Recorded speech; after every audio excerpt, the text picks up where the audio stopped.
High বন্ধুরা, তোমরা সবাই কেমন আছো? আশা করছি সবাই ভালো আছো। তো আজকে আবার নিয়ে চলে এসেছি একটি মাছ রান্না। প্রথমেই আমরা দেখাচ্ছি যে আমরা পুকুর থেকে ধরে নিয়েছি মৌরলা মাছ এবং মিক্সিতে বেটে নিয়েছি টমেটো পেঁয়াজ বাটা। তার সাথে আমরা রান্না শুরু করে দিয়েছি। কড়াই দিয়ে দিয়েছি সরষের তেল। তো কড়াই সরষের তেলটা গরম হতে করতে আমরা তার পাশে মৌরলা মাছগুলিকে নিয়ে নিয়েছি। তাতে দিয়ে দিচ্ছি পরিমাণ মতো হলুদ গুঁড়ো এবং পরিমাণ মতো নুন। তো পুরোটাকে আমরা ভালোভাবে মাখিয়ে নেব যতক্ষণ না আমাদের তেল গরম হচ্ছে।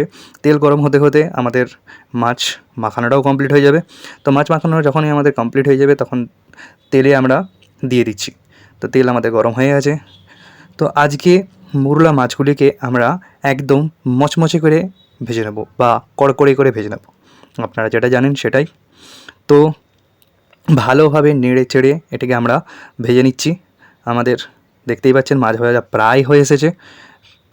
তো মাছ ভাজাগুলি যখনই আমাদের হয়ে যাবে তখন আমরা সেগুলিকে তুলে রেখে দিচ্ছি। তো মাছ ভাজা আমাদের তোলা হয়ে গেছে। এবার যে তেলটি পড়ে রয়েছে সেই তেলেই আমরা দিয়ে দিচ্ছি টমেটো পেঁয়াজ বাটা। প্রথমেই দিয়ে দিয়েছিলাম আমাদের মিক্সির বাটিতে টমেটো পেঁয়াজ বাটা আমরা অলরেডি বেটে রেখেছিলাম, সেগুলো আমরা দিয়ে দিয়েছি। এবারে সেই মশলাটিকে এবারে আস্তে আস্তে আমরা কষতে থাকবো। তো প্রথমেই টমেটো পেঁয়াজ বাটার পরে আমরা দিয়ে দিচ্ছি মশলাপাতি। সেই মশলার মধ্যে দিয়ে দিচ্ছি হলুদ গুঁড়ো, লঙ্কা গুঁড়ো, জিরে গুঁড়ো এবং পরিমাণ মতো নুন।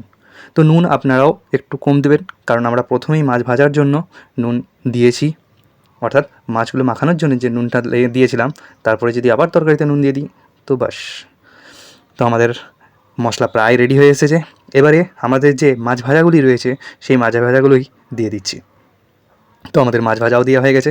এবারে আমরা মশলার সাথে ভালোভাবে মাছগুলিকে নেড়ে চেড়ে মাখিয়ে নিচ্ছি এবং সাথে দিয়ে দিচ্ছি ওপর থেকে পরিমাণ মতো জল। তো আমাদের জল দেওয়া হয়ে গেছে। তো জল দেওয়ার পর আমরা ভালোভাবে আরও মশলার সাথে মাছগুলিকে মাখিয়ে নিচ্ছি এবং পুরোটিকে ঠিকঠাকভাবে করে দিচ্ছি। তার সাথে সাথে এবারে আমরা দিয়ে দেব ঢাকা, যাতে ভালোভাবে রান্নাটা কমপ্লিট হয়ে যায়।